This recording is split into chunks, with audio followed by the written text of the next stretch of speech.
and the sovereign laws and powers of the Constitution Good be evening, advanced good to evening. students. Breaking news, We ladies and allege gentlemen. that DHS's use of excessive Chrissy Nome and the analytical Department of force, Homeland their Security are warrantless being sued by the racism state of list, Minnesota their currently. targeting of our courts, our churches, houses of worship, and schools are a violation of the Administrative Procedures Act on arbitrary and capricious federal actions. And we ask that the courts will end the surge of thousands of DHS agents into Minnesota. We ask the courts to end the DHS unlawful behavior in our state, the intimidation, the threats, the violence. We ask the courts to end the tactics on our places of worship, our schools, our courts, our marketplaces, our hospitals, and even funeral homes. The deployment of thousands of armed, mass DHS agents to Minnesota has done our state serious harm. This is, in essence, a federal invasion of the Twin Cities and Minnesota, and it must stop. DHS agents have sown chaos and terror across the metropolitan area and in cities across the state of Minnesota. Schools have gone onto lockdown. Entire districts have had to cancel school for tens of thousands of students to ensure safety and offer online education because of the students and the parents' fear of coming into the school. Local businesses are struggling. Revenues are down. And some retail stores, daycares, and restaurants have actually closed because people are afraid to go out and to do their shopping, whether they're immigrants or whether they are citizens of many generations. This surge has made us less safe. Thousands of Yes. poorly trained, aggressive, and armed agents of the state, of the federal government, have rolled into our communities, overwhelmed our local police departments, and law enforcement agencies should be focused on our public safety, but instead, many are dealing with the aftermath of DHS agents' chaos and violence. I want to thank our law enforcement officers for doing a tremendous job under very difficult circumstances. Not the people, but the federal government. Minneapolis police have had to respond to more than 20 ICE-related Oh, incidents, let me sing like this real quick. witnesses seeking people being pulled into unmarked vehicles by men. Responding to the chaos, ICE's has cost the city $2 billion in law enforcement and overtime expenses. 2 days. And I wish I could stop there, but I can't. Because these poorly trained, aggressive, and armed agents of the federal state have terrorized Minnesota with widespread unlawful conduct. They're making unconstitutional arrests and using excessive force. DHS agents have barged into restaurants asking to access areas. And when asked to present a warrant, which is required by law, they respond, "We don't need one." DHS agents have arrested peaceful bystanders. They have fired chemical irritants at people obeying lawful orders while exercising their First Amendment rights. They have even done so at some of our most sensitive places, like Roosevelt High School here in Minneapolis. Mm-hmm. They have detained law-abiding citizens, leaving them handcuffed for hours, just because of the color of their skin, or what they're wearing, or they speak English with an accent. And on January 7th, 2026, a DHS agent shot and killed Renee Nicole Good, leaving her children without a mother and her 6-year-old son without either parent. This has to stop. So let's be clear. It never should have started. These agents have no good reason to be here. Minnesota's non-citizen population is just 1.5%, which is half the national average. Our state's percentage is lower than Utah, Texas, and Florida's, but none of those states have thousands of federal agents swarming their streets or harming their people. The administration says that they're focused on finding criminals. Worst of the worst, they say. But many of the people the DHS is arresting in Minnesota have no criminal history. That fits a pattern. In 2025, 93% of the people arrested by ICE had no violent criminal history, 65% had no criminal convictions at all, and randomly stopping people in the street because their skin color isn't the one that they expect or want, isn't doing a thing to help public safety. I've heard the administration talk about fraud. No, not the 43 fraud convictions the president has, or the $43 million fraudsters the president has pardoned, but instead saying that ICE is here to look for fraud somehow. You know, we work with federal government all the time, and if the federal government wants to help us with forensic accountants, we're open to that conversation. But these ICE agents who are engaged in the behavior that they're engaged in are not helping public safety at all. Immigration enforcement agents aren't trained to investigate fraud, and randomly stopping people on the street because you don't like their accent isn't going to stop fraud. So enforcing federal immigration law and fighting fraud are just pretexts for this surge. The real reason, it's no secret. Donald Trump and his administration have been targeting people, cities, and states that don't agree with them politically. Yep. He singled out Minnesota countless times. He's called us corrupt and crooked. He's attacked our funding to the tune of billions of dollars, which we are challenging. And we fought back, of course. He's attacked programs that Minnesotans rely on and tried to shut them down and pay taxes for. And he's attacked Minnesotans with despicable, racist, xenophobic language. The truth is, Donald Trump doesn't seem to like our state very much. But what's that about? He doesn't like our best in the nation, safe and secure elections. And sometimes he doesn't like who we choose in them. Just last week, Trump claimed that he won Minnesota 3 times. No, he didn't. When in fact, he's never won Minnesota. He doesn't like how we take care of each other or how we... Standing out as an accountant takes more than doing come the work. on. It takes proving I can think bigger. Back we're born. In short, the Trump administration's decision to target Minnesota and Twin Cities is motivated by a desire to retaliate against Trump's perceived political opponents, who are the people of the state of Minnesota and Twin Cities, rather than any good faith concerns about immigration enforcement, public safety, or law enforcement. In conclusion, I didn't have the pleasure and the benefit of knowing Renee Nicole Good, but her friends and family, someone who was kind, someone who loved her family deeply, and someone willing to stand up for her neighbors. That sounds like the Minnesota that I know. The administration wants to paint false political narratives about us, but we know who we are. We know our rights. The Constitution gives Minnesota the sovereign authority to protect health and well-being of every single person who lives on our borders. The Constitution gives us the right to vote for who we want, pray however we want, and be whoever we want, without fear of being racially profiled, assaulted, or killed in our own communities. We're going to defend those rights because as much as they like to believe it, DHS is not above the law, and the people of Minnesota are certainly not beneath it. Let me now bring forward my mayor, the mayor where I go home at night and is doing a wonderful job protecting our city, Mayor Jacob Frey.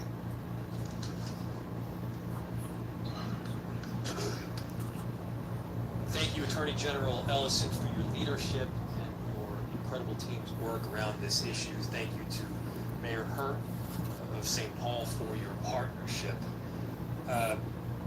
These are not normal times, and so the response that we are asking for from the judicial system and from the courts requires that we file suit at this particular moment. What we are seeing right now is not normal immigration enforcement. We are not asking ICE not to do ICE things.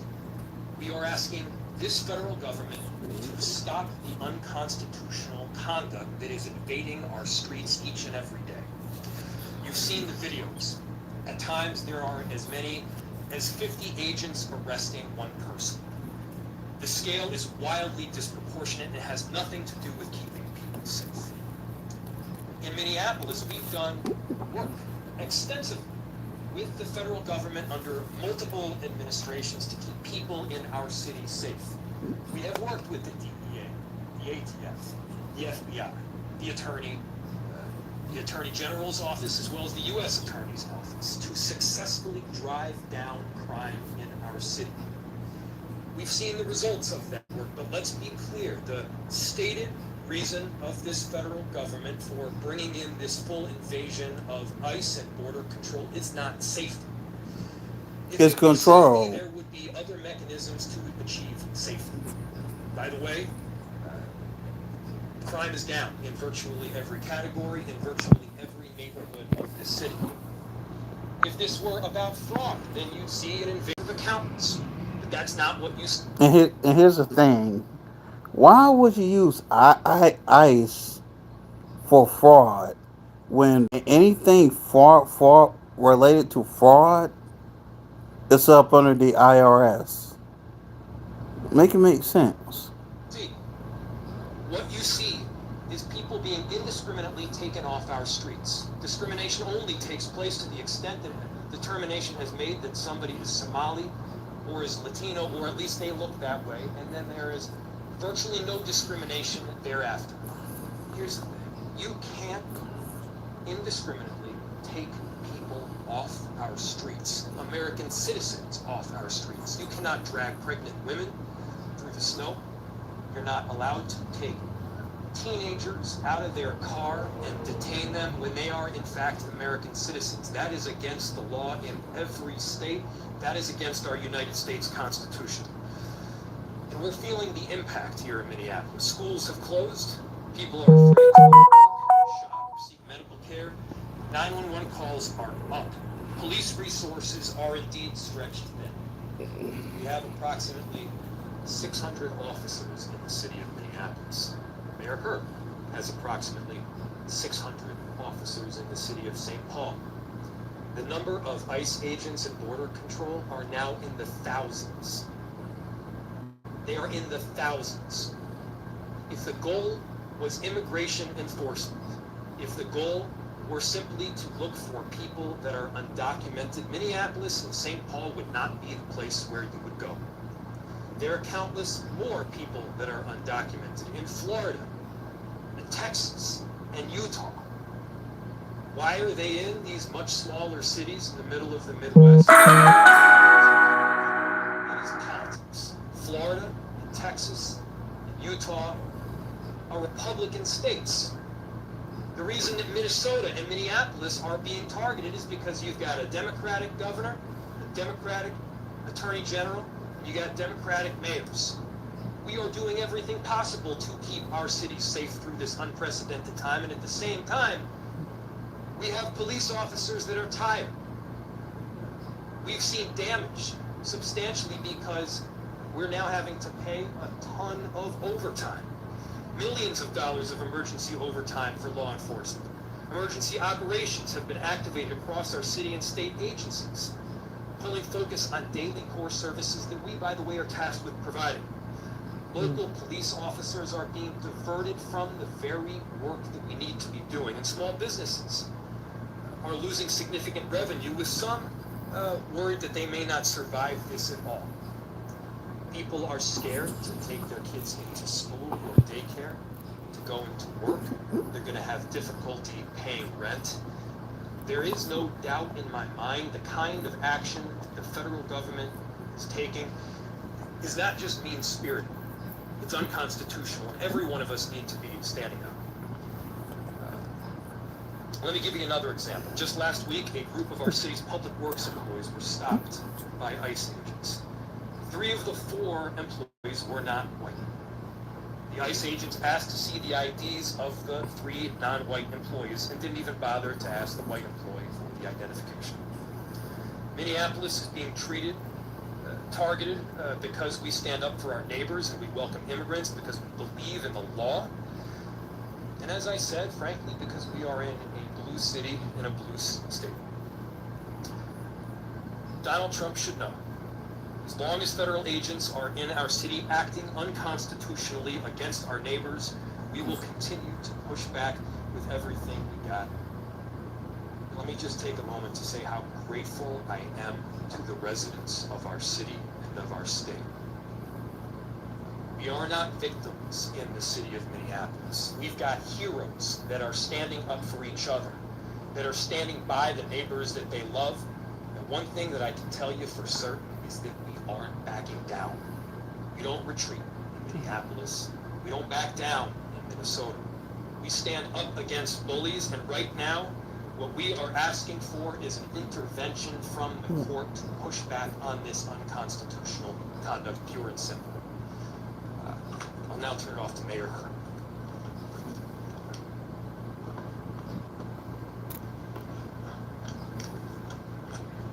Good afternoon, everyone. Today, I'm proud to stand with Mayor Frey and Attorney General Ellison to fight for our residents. This federal occupation of our cities needs to end immediately.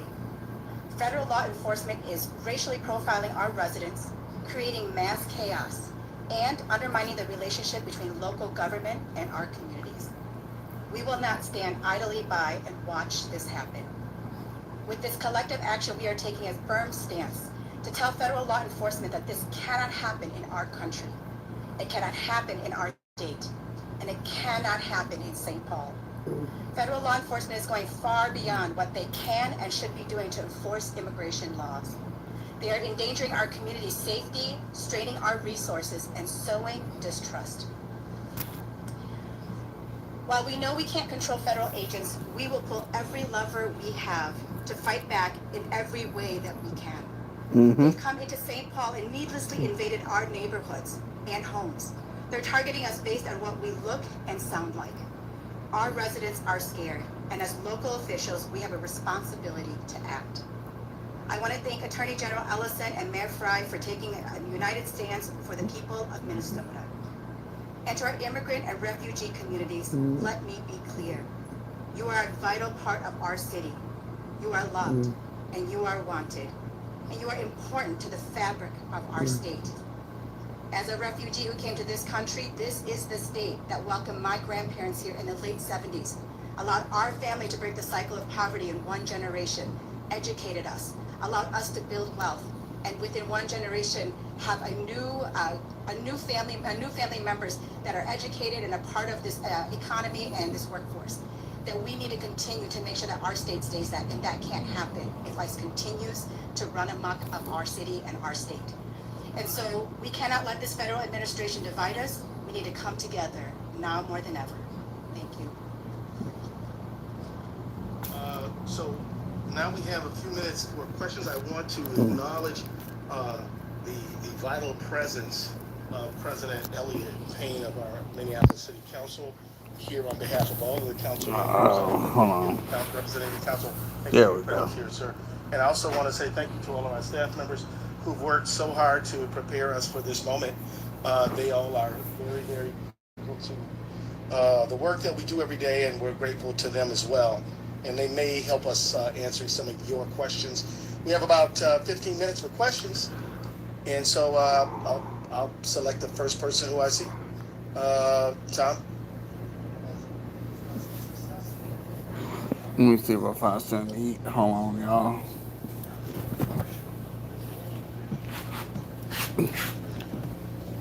Can y'all speak into the mic, please? I don't think so, because ICE, as I think the Mayor Frey said very well, ICE has a statutory responsibility to do a certain job. Well, our argument is they are exceeding that dramatically in unconstitutional, unlawful ways, violating our First and 10th Amendment rights, our equal sovereignty principle, and provisions of the Administrative Procedures Act. They have to obey the law themselves as they carry forth their statutory duties. We argue they're not doing that. They have to operate within the law and the Constitution. Yes, sir.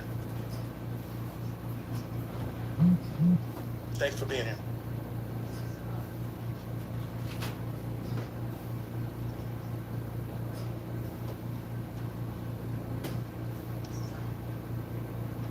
Well, one thing I'd like to ask you to do is to make a complaint and make sure people know what happened to you with your crew. Part of what our case is about is First Amendment protection. We believe that the federal government is persecuting the state of Minnesota because of our political views. And that goes, and look, the First Amendment, the press is protected by the First Amendment, and it's vitally important in this moment when freedom of the press and every First Amendment right is under attack. Yeah. So I'm not asking Very you much to so. let us know what happened, but yeah, we're trying to restore lawful conduct and make sure that the federal government operates within the boundaries of the law, which they're required to do. Yes, sir. Right.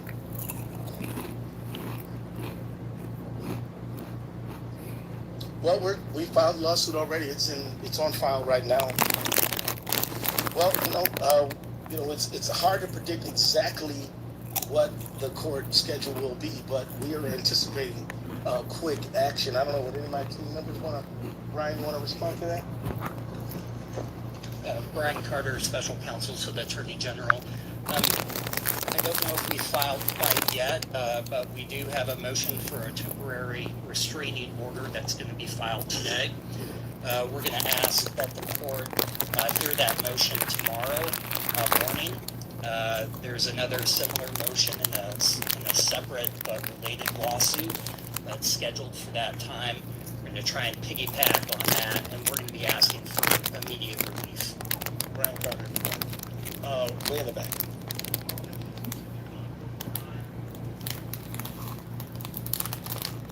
And we do know that we've had to open our command center in order to monitor the city. We've had to have all of our officers in uniform so that we do have information as well, and we'll be sharing more of that information in the days to come as it relates to this lawsuit.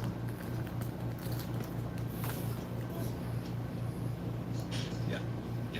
The question is, are those overtime costs for Minneapolis police and St. Paul police likely to reach into the millions? The answer is absolutely.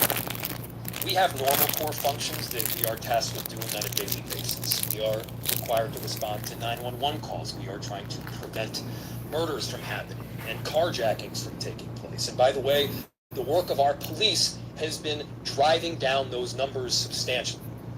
Our police officers have performed admirably because they're not just doing their day-to-day job, they're also responding to countless 911 calls that people are being kidnapped, that agents in unmarked uniforms in unmarked cars are simply taking people off the streets that are American citizens.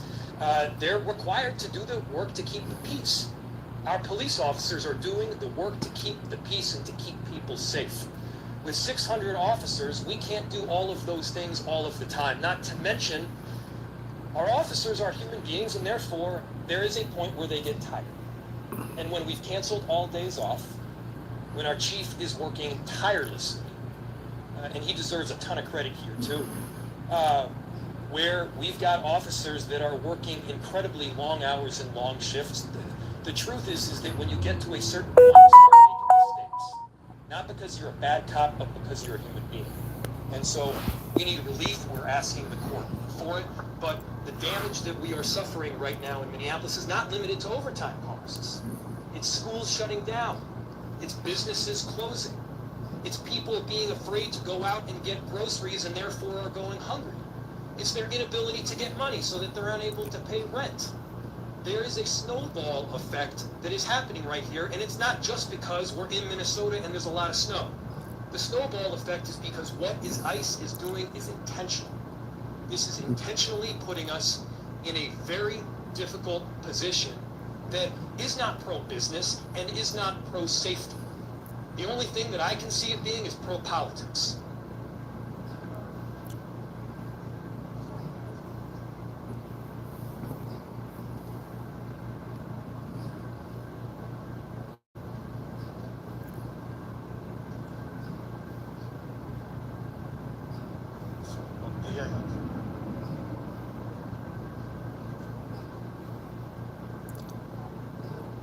Well, I'll let the mayors jump in here, but I can tell you that this whole lawsuit is partially driven, not exclusively, but partially driven by exactly what you just said.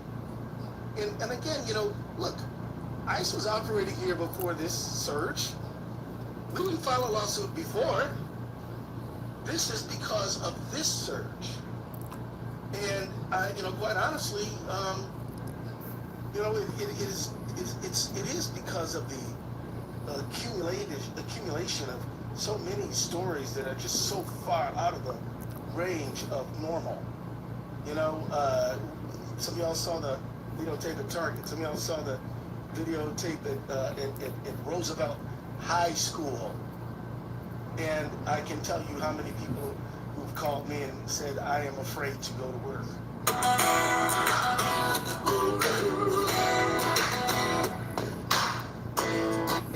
St. Paul, Minneapolis, is that we have a strong network of community organizers who've been working together. We hear almost every instance that happens, whether it's text to us personally and we're looking into it, or whether it's coming into our neighborhood groups, we are hearing it, we are seeing it, we are looking into it. Every time I get one, I inquire into it to see. But I think that what's more important in all of this is that it's not just the tactics that are being used, it's the attack on the American people who are citizens. I wasn't born here. I'm carrying my ID with me. I'm carrying my passport card and my ID with me all the time because I don't know when I'm going to be detained, when I'm going to be approached. The fact is that it doesn't have to, the tactics doesn't even at this point really matter, right? It's the fact that we are being attacked as American citizens right now, and we are hearing of it, and we are inquiring into it every single time we get something sent to us.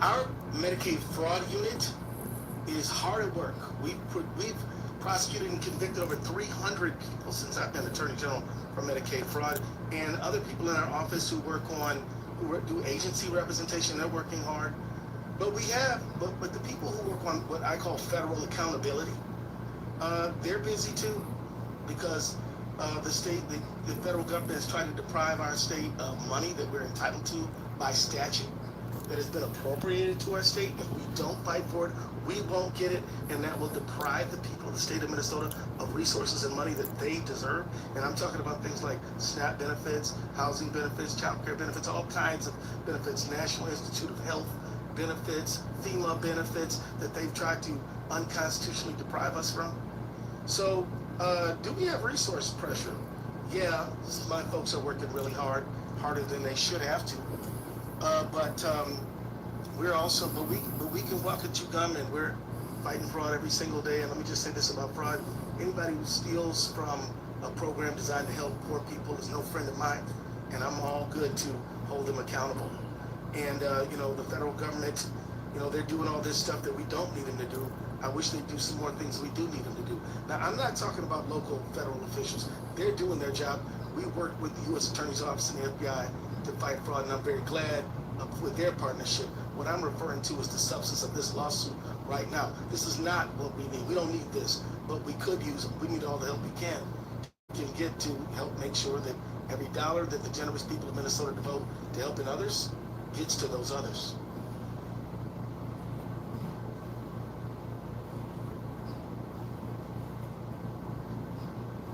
We can't hear nothing. Yes, I am. No, I believe that they will abide by the orders, because I believe that anybody who stands below an American flag, lifts up their hand and swears an oath to support and defend the Constitution of the United States, will abide by the lawful orders of a court. And if they don't, I want everybody in this room to know that they are the ones who are expressing contempt for the rule of law. Now, having said that, you asked the what if question. Well, there are ample ways to make a miscreant violator of a court order obey that court order. One of them is a contempt of court, but let's not jump there. Let's expect good conduct and obedience to law, and that's what we expect. That's what we expect we're going to get. And I think there's a possibility that Mayor Frey wanted to talk a little bit more about what your citizens are going through, or maybe you covered that already. Yeah, but I just think we want to go for it. Yeah, just like what people are stealing.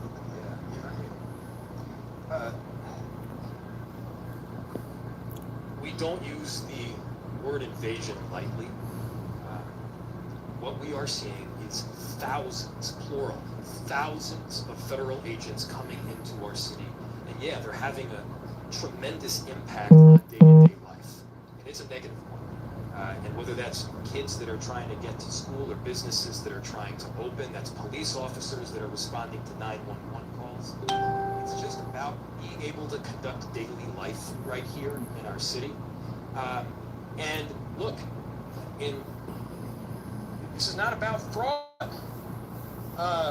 It's When about you have a control. fraudster, you investigate, you charge, you prosecute, you hold the person accountable, and then they get put in jail as an individual. They get put in jail as an individual. You do not hold an entire community or an entire city accountable for the actions of the fraudsters. That's not a novel concept. That's just the way this works in American society, and we should be abiding by that. Good, thank you, Mr. Mayor. And let me say thank you, Mayor Herr. Let me say thank you to the men and women of the Independent Press of America. The reality is that the work you do is critically important to get the word out to the people, and we are grateful for it. And with that, we're going to conclude, but I'm sure any of us will be willing to talk to y'all offline. Bye-bye. Okay, that's done.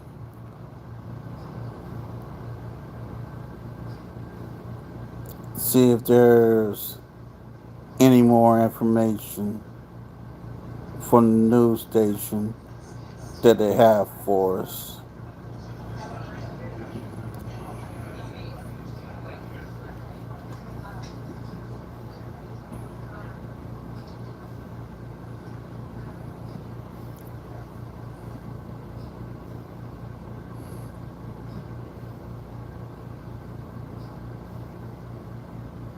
Okay, I guess that's it. See y'all later. Peace.